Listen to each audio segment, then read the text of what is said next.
Dear students, make mathematics easy with Manoj Bogna में एक बार पुनः आप सबका स्वागत है। आज हम निर्देशांक ज्यामिति के अंतर्गत दूरी सूत्र एवं उसके अनुप्रयोग का करेंगे। निर्देशांक ज्यामिति की मूलभूत जानकारी हम पूर्व में पढ़ चुके हैं, जिसके अंतर्गत अक्षों, चतुर्थांशों, चिन्ह प्रणाली, मूल बिंदु तथा किसी बिंदु के निर्देशांकों की जानकारी प्राप्त की गई थी। अब हम संलग्न स्थिति पर विचार करते हैं, जिसमें एक शहर B एक अन्य शहर से 36 किलोमीटर पूर्व और 15 किलोमीटर उत्तर की ओर है। हम शहर B की शहर A से दूरी बिना वास्तविक मापन के कैसे ज्ञात कर सकते हैं? इसके लिए हम पाइथागोरस प्रमेय का प्रयोग कर सकते हैं। जैसे हम यहाँ पर देख रहे हैं कि हमें एक समकोण त्रिभुज प्राप्त हो रहा है तथा पाइथागोरस प्रमेय के अनुसार किसी समकोण त्रिभुज में कर्ण का वर्ग लंब के वर्ग और आधार के वर्ग के योगफल के बराबर होता है। यहाँ पर हमें कर्ण की माप ज्ञात करनी है, जबकि आधार और लंब की माप हमें एक समकोण त्रिभुज के रूप में ज्ञात है। आधार जो कि पूर्व की ओर दूरी है 36 तथा लंब जो कि उत्तर की ओर दूरी है वह 15 किलोमीटर हमें यहाँ पर दी गई है। तो AB स्क्वायर बराबर 36 का स्क्वायर धन 15 का स्क्वायर, जो कि हल करने पर हमें 1521 प्राप्त होता है तथा इसका वर्गमूल ज्ञात करने पर हमें कर्ण की लंबाई 39 प्राप्त होती है। अर्थात शहर A से शहर B की दूरी हमें 39 किलोमीटर प्राप्त होती है। इसी प्रकार अब मान लीजिए x अक्ष पर दो बिंदु स्थित हैं, तो क्या हम इनके बीच की दूरी ज्ञात कर सकते हैं? जैसे कि हम देख रहे हैं संलग्न आकृति में दो बिंदु A जिसके निर्देशांक 4, 0 और B जिसके निर्देशांक 6, 0 हैं। हम देख रहे हैं कि बिंदु A और बिंदु B दोनों x अक्ष पर स्थित हैं और OA बराबर 4 मात्रक तथा OB बराबर 6 मात्रक है। अतः A से B की दूरी AB हम OB से OA को घटाकर प्राप्त कर सकते हैं, अर्थात 6 - 4 बराबर 2 मात्रक। अतः यदि दो बिंदु x अक्ष पर स्थित हों तो उनके बीच की दूरी सरलता से ज्ञात की जा सकती है, और इसी प्रकार यदि दो बिंदु y अक्ष पर स्थित हों तो उनके बीच की दूरी भी सरलता से ज्ञात की जा सकती है। इसके पश्चात पाइथागोरस प्रमेय की सहायता से हम बिंदु C से A की दूरी CA तथा बिंदु D से B की दूरी BD ज्ञात कर सकते हैं। अब यदि हम दो ऐसे बिंदुओं पर विचार करें जो कि निर्देशांक अक्षों पर स्थित नहीं हैं, तो हम उनके बीच की दूरी कैसे ज्ञात करेंगे? जैसे यहाँ पर संलग्न चित्र में हमें दिखाई दे रहा है कि बिंदु P जिसके निर्देशांक 4, 6 और Q जिसके निर्देशांक 6, 8 हैं, प्रथम चतुर्थांश में स्थित हैं। इनके बीच की दूरी ज्ञात करने के लिए क्या हम पाइथागोरस प्रमेय का प्रयोग कर सकते हैं? और यदि कर सकते हैं तो कैसे कर सकते हैं? इसके लिए हम P और Q से x अक्ष पर क्रमशः PR और QS लंब खींच देते हैं। साथ ही P से QS पर एक लंब QS डालते हैं, जो कि QS को T पर प्रतिच्छेद करता है, और तब R और S के निर्देशांक चूंकि क्रमशः 4 0 और 6 0 हैं, तो RS की दूरी जैसे कि हमने अभी पूर्व में ज्ञात किया है कि हम 6 से 4 घटा देंगे तो हमें 2 मात्रक प्राप्त होगी। साथ ही QS 8 मात्रक है और ts या pr 6 मात्रक हैं। स्पष्ट है कि हम qs में से यदि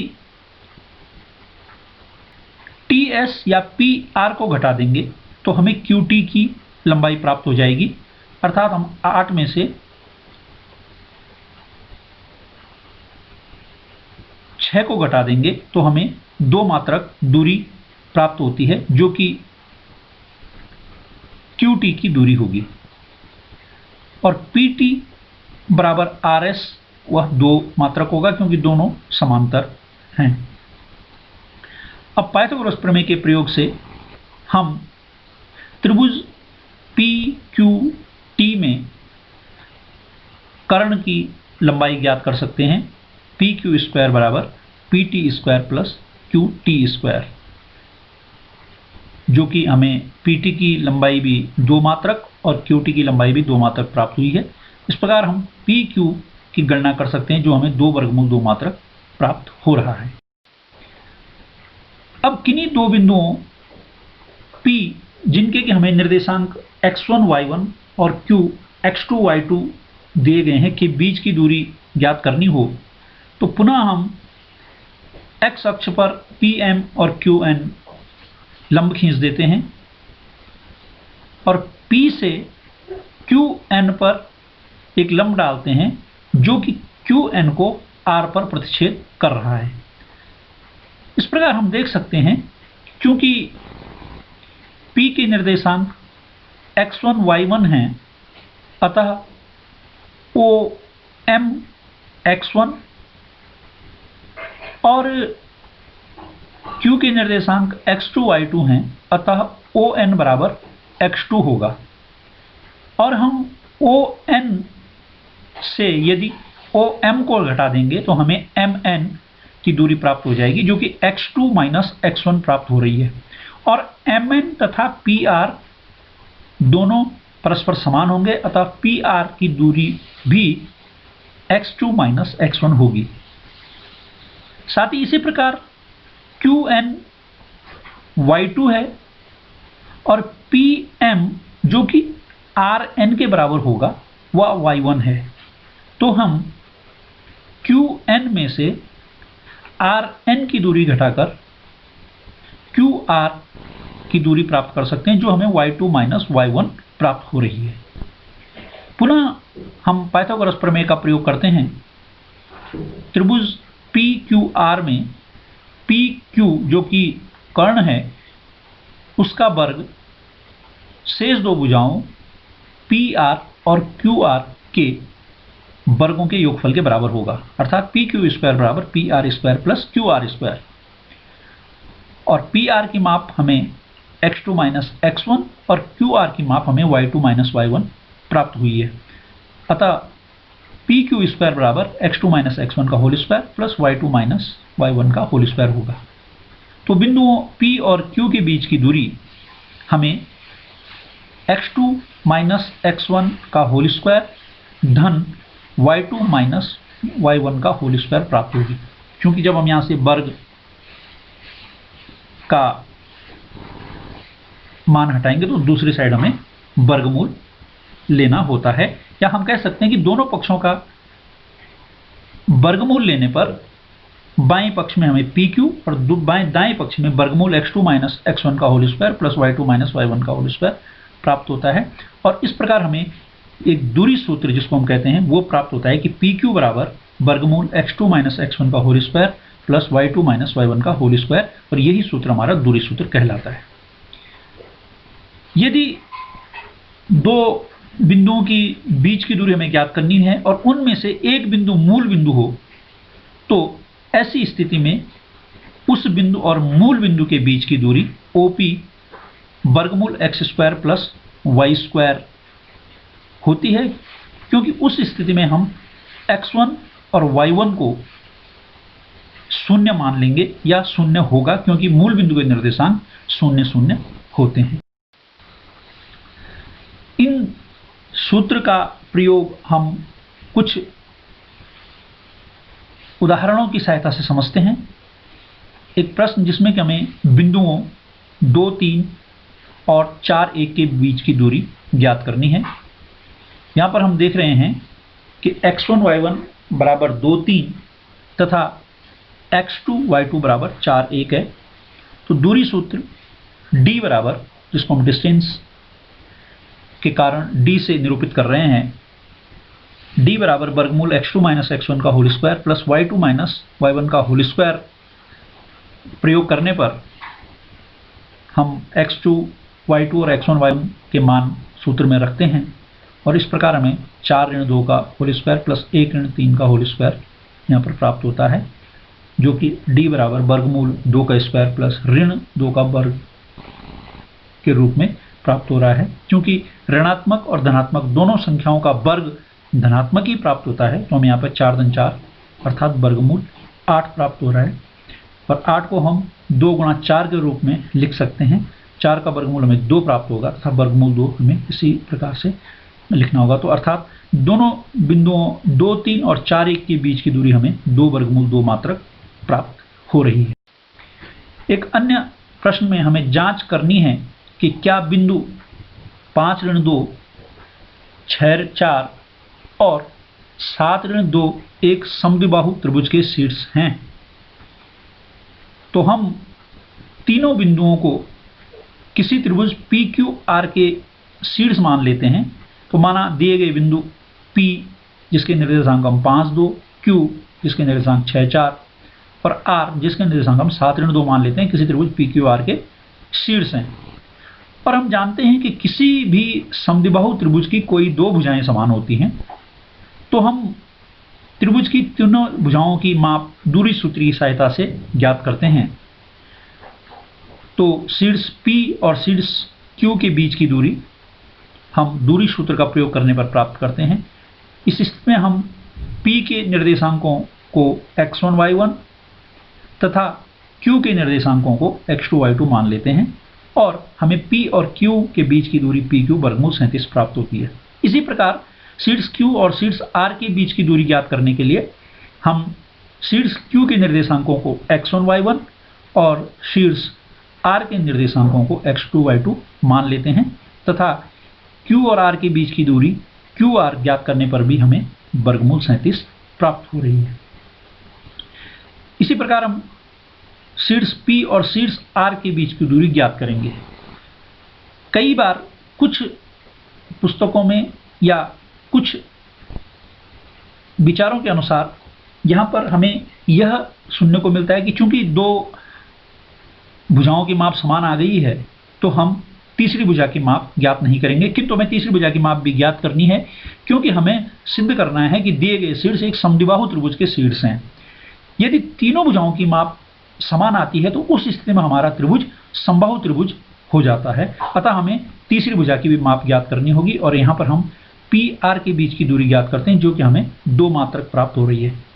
इस प्रकार त्रिभुज की तीनों भुजाओं की माप ज्ञात करने के पश्चात हम देख रहे हैं कि 2 भुजाओं PQ और QR की माप हमें समान प्राप्त हो रही है, अर्थात बिंदु 5 ऋण 2, 6, 4 और 7 ऋण 2 एक समद्विबाहु त्रिभुज के शीर्ष हैं। एक अन्य प्रश्न में हमें x अक्ष पर वह बिंदु ज्ञात करना है जो बिंदु 2 ऋण 5 और ऋण 2, 9 से समदूरस्थ है, अर्थात वह बिंदु जो बिंदु 2 ऋण 5 और ऋण 2, 9 से समान दूरी पर स्थित हो। तो इसके लिए हम चूंकि बिंदु x अक्ष पर स्थित है तो उसका y निर्देशांक सदैव 0 होगा, अतः हम मान लेते हैं कि उस बिंदु के निर्देशांक h, 0 है। और अब हम उस बिंदु जिसके निर्देशांक हमने h0 माने हैं उसकी दोनों दिए गए बिंदुओं से दूरियां ज्ञात करते हैं। तो हम h0 और 2 ऋण 5 के बीच की दूरी ज्ञात करते हैं, जिसको कि हम प्रथम दूरी या D1 नाम देते हैं और h0 को x2, y2 और 2 ऋण 5 को x1, y1 मानते हुए दूरी सूत्र में यह मान प्रतिस्थापित करते हैं। तो h-2 का होल स्क्वायर प्लस 0 माइनस 5 का होल स्क्वायर, जिसको हल करने पर हमें h-2 का होल स्क्वायर हम a माइनस बी के होल स्क्वायर वाले सूत्र से यहाँ पर उसको सरल करेंगे और ऋण 5 क्योंकि धन हो जाएगा तो 5 का स्क्वायर में 25 प्राप्त होता है। इस प्रकार हमें h square minus 4h plus 4 plus 25 प्राप्त होता है, जो कि सरल करने पर h square minus 4h plus 29 हमें प्राप्त हो रहा है। इसी प्रकार हम शीर्ष H0 जो कि हमने दिए गए x अक्ष पर जो हमें बिंदु हमने माना है उसके निर्देशांक हमने माने हैं और दिए गए बिंदु -2, 9 के बीच की दूरी हमें ज्ञात करनी है, जिसको हम d2 से यहाँ पर निरूपित कर रहे हैं। और इसी प्रकार हम H0 को x1 y1 तथा ऋण 2, 9 को x2 y2 मान लेते हैं। दूरी सूत्र में हम किसी भी स्थिति में x1 y1 को पहले या x2 y2 को भी पहले ले सकते हैं, क्योंकि हम जानते हैं कि यदि हम x1 माइनस x2 का भी स्क्वायर करते हैं या x2 माइनस x1 का भी स्क्वायर करते हैं तो दोनों स्थिति में हमें समान मान प्राप्त होते हैं। तो हम किसी भी बिंदु को x1 y1 और किसी भी बिंदु को x2 y2 मान सकते हैं। तो हम d2 जब ज्ञात करते हैं तो यह हमें h square plus 4h plus 85 का वर्गमूल प्राप्त होता है। चूंकि दोनों दूरियां प्रश्न के अनुसार समान हैं, अतः d1 बराबर d2 होगा और जो मान हमें d1 और d2 के प्राप्त हुए हैं वर्गमूल h square plus 4h plus 85 और वर्गमूल h square minus 4h plus 29, इनको हम एक दूसरे के बराबर रख देते हैं। दोनों पक्षों का वर्ग करने पर जब हम वर्ग करेंगे तो वर्गमूल के जो निशान है वो हट जाएंगे, क्योंकि हम जानते हैं कि वर्गमूल अपने आप में 1/2 घात होती है और 1/2 घात का यदि हम वर्ग करेंगे तो घातों की गुणा में वह 1 घात हमें प्राप्त होती है। तो हमें h square plus 4h plus 85 बराबर h square minus 4h plus 29 प्राप्त होता है। चूंकि दाएं और बाएं दोनों पक्षों में h स्क्वायर समान चिन्ह में है और समान मानों में है तो यह दोनों आपस में कट जाएंगे और हम अज्ञात राशियों को एक पक्ष में और ज्ञात राशियों को एक पक्ष में कर देते हैं। तो 4h प्लस 4h बराबर माइनस 85 प्लस 29, जो 8h बराबर हमें 56 प्राप्त होता है। इस प्रकार h का मान हमें ऋण 7 प्राप्त हुआ।